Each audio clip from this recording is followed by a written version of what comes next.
السلام علیکم ورحمۃ اللہ وبرکاتہ۔ معزز اسکالرز،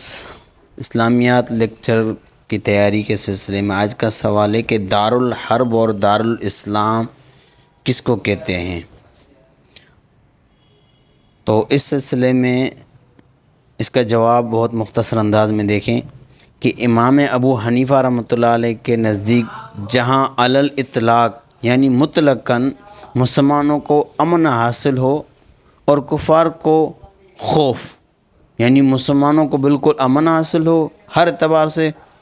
اور کافروں کو خوف ہو، تو ایسے مقام کو دارالاسلام کہا جائے گا۔ اور جہاں علی الاطلاق مطلقاً ہر لحاظ سے مسلمانوں کو خوف لائق ہو اور کفاروں کو امن حاصل ہو، اسے دارالکفر کہا جائے گا۔ جبکہ صاحبین رحمۃ اللہ علیہ یعنی امام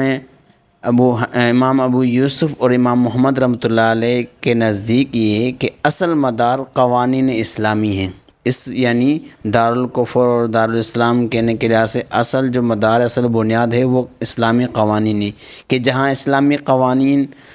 اور احکامات کا نفاذ ہو تو وہ دارالاسلام، اور جہاں کفریہ قوانین رائج ہوں وہ دارالکفر کہلائے گا۔ لیکن مفتی اعظم ہند مفتی کفایت اللہ رحمۃ اللہ علیہ لکھتے ہیں کہ دارالحرب وہ ملک ہے جس میں کفار کی خود مختار حکومت ہو، جو اپنی مرضی کے موافق جاری کرنے پر قادر ہو، تو اس کو دارالحرب کہتے ہیں۔